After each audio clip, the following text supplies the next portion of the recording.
manipulación, mentir, fingir, fueron las herramientas que tuve que utilizar hace más de 30 años, entre otras, para poder recuperar a mi hijo. Mi expareja lo había sustraído hacía más de un mes. Y después de sobrepensar y tratar de buscar de manera legal poder recuperar a mi hijo y fracasar rotundamente, no me quedó de otra más que acallar un poco el miedo y enfrentarlo. Así que tuve que regresar a esa casa con un miedo atroz, porque solamente había dos opciones. O regresaba con mis hijos, los recuperaba, o me moría. Y no exagero porque ya me había amenazado en ese sentido. Él era militar, su familia tenía poder económico y múltiples veces me lo había dicho. Yo del bote salgo, tú del hoyo ya no vas a salir. Así que, acallando un poco el miedo que yo tenía, regresé a esa casa. Fingí que aceptaba todas sus condiciones. Acepté todo lo que él me dijo, incluso que me usara para poder sellar ese nuevo compromiso de esa nueva vida que estábamos iniciando, ese reencuentro, esa reconciliación. Yo recuerdo perfectamente que me fugué mientras él estaba sobre mí, yo estaba viendo el techo fugada totalmente. Después, en un momento determinado, salimos con mis hijos al parque a caminar, a fingir que todo estaba bien. Hasta el día de hoy yo no recuerdo qué fue lo que pasó, qué detonó.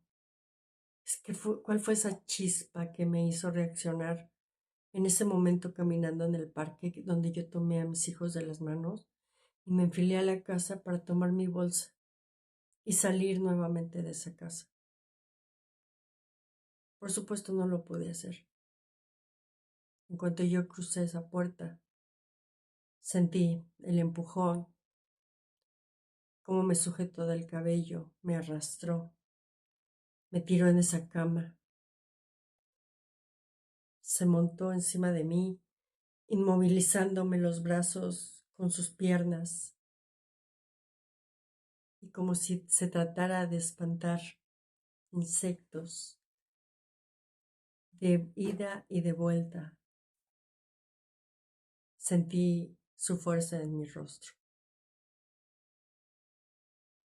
Lo único que lo hizo detenerse fue cuando ese hijo que yo iba a recuperar lo tomó, se subió a la cama, lo tomó del cuello y le dijo, ya no le hagas eso a mi mamá.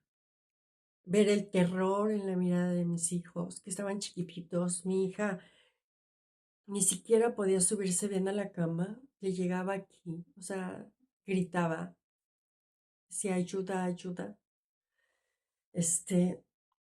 Cuando él se quita de encima de mí, yo corro hacia la puerta con ese terror de que saliera él con mis hijos y ahí sí ya no los volviera a ver. Me planté en la puerta y empecé a pedir ayuda, empecé a gritar que me ayudaran mis vecinos y de inmediato se juntó la gente, pedí que le hablaran a la policía y pues sí, llegó la patrulla, pero me dijeron que no podían hacer nada porque él estaba dentro de la casa. Por supuesto, burlándose de que la policía no podía entrar si no tenía una orden. Se hizo un alboroto tan grande que no sé quién o de qué manera sus hermanos se enteraron del escándalo que había. Llegaron a ver qué estaba pasando. Cuando entró su hermano, le dijo, ¿qué hiciste? Y lo empujó. Le digo, yo alcancé a ver ese golpe tan fuerte en la espalda. Y fue ese momento donde él suelta a los niños y me dice su otro hermano, vámonos a la casa. Me saca con mis hijos, por supuesto. Y cuando llegamos a la casa, pues mi opción era, ya me quiero ir con mis hijos. no quiero seguir aquí. Me decía que me esperara un poco más, estaba haciendo tiempo y de repente llegó su otro hermano con mi expareja que querían hablar conmigo, que las cosas ya se habían calmado, que no fuera yo a presentar ninguna denuncia, que ya no iban a hacer nada en contra mía, que iban a dejar que yo me fuera con los niños, nada más que le diera oportunidad de a mi expareja de hablar conmigo. En ese momento, pues ante la presión social y el miedo a que hicieran algo más porque ya estábamos en otro lugar, en otra circunstancia, accedí a hablar con él. Me pidió perdón, por supuesto, como todo hombre violento, que pues se le había ido de las manos, que lo perdonara, que no iba a hacer nada en contra mía, que por favor no presentara ninguna denuncia. Yo no estaba pensando claramente, evidentemente estaba muy golpeada. Finalmente tomo el coche, subo a mis hijos y agarro la carretera. Paso a un ministerio público a levantar una denuncia por lesiones. Paso a presentar una denuncia y no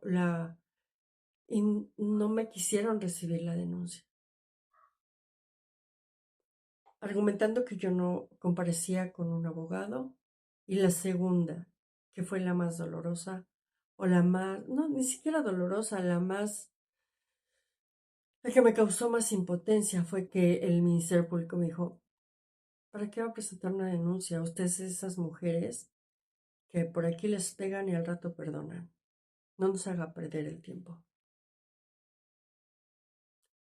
Con eso tuve para agarrar el coche e irme, con muchísimo miedo, porque yo no sabía si me venían siguiendo, si aprovechando la carretera hacían algo en contra mía, me desaparecían, me quitaban a los hijos, provocaban algún accidente. Repito, este hombre era militar, tenía dinero. En ese, en ese estado tomo la carretera y llegando a una caseta empiezo a sentir muchísimo frío. Ahora entiendo que era mi adrenalina que había bajado, que me estaba poniendo en una situación normal.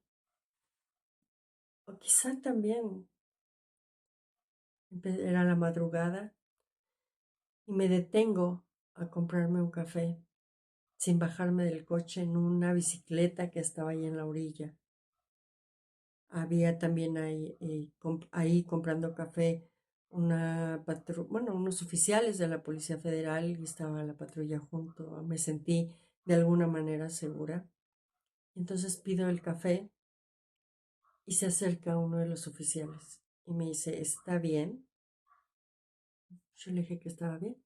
Me preguntó que a dónde iba, le dije, voy a tal ciudad. Me dice, ¿es que le pasó algo? Y yo, no, es que viene muy golpeada. Y yo, por primera vez, vi hacia el retrovisor y pude darme cuenta de cómo estaba. Tenía sangre, tenía como un dibujo perfecto de las manos en tonos rojo que empezaban a migrar a morado, inflamado. Y me dijo, usted no puede manejar en esas circunstancias. ¿Quiere ver a un médico? Le dije, no, lo que quiero ya es llegar a mi casa. Finalmente llegué a la casa con mis hijos. Cuando mi mamá me vio en esas circunstancias, vi cómo sus ojos se llenaban de lágrimas.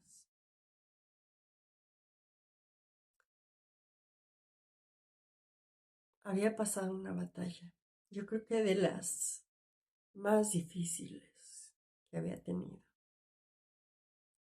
pero al fin estaba en casa. Me abrazó,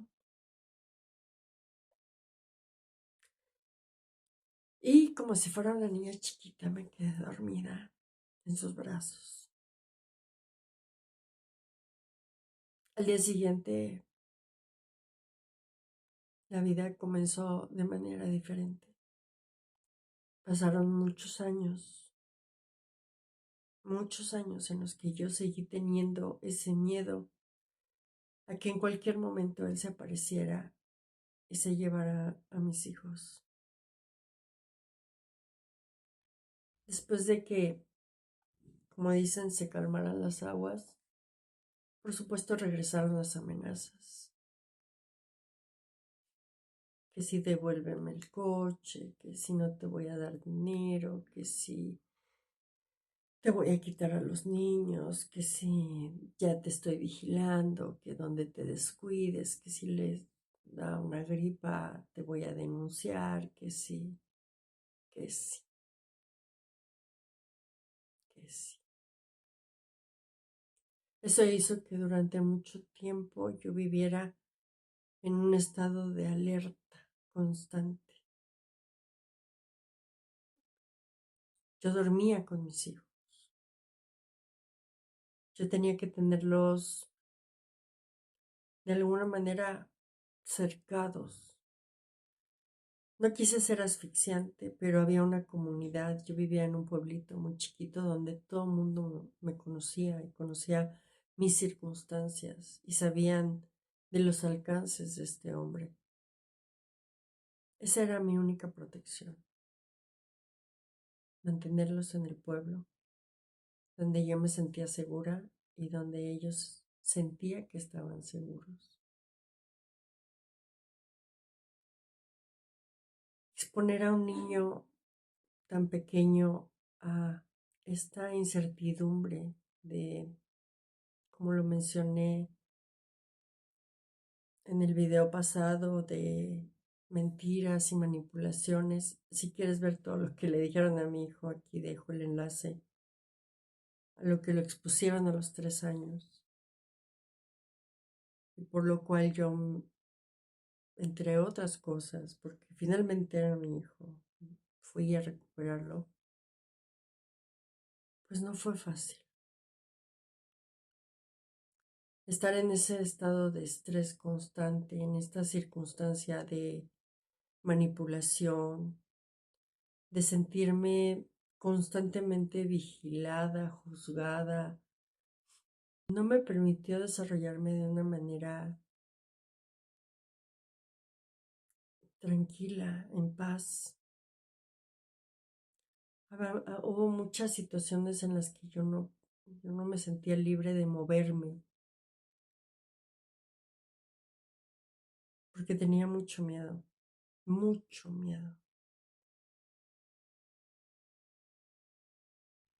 Todo este periodo de pruebas, por llamarlo de alguna manera, me llevó a tener durante años un estado constante de hipervigilancia, un estrés altísimo, episodios de ansiedad.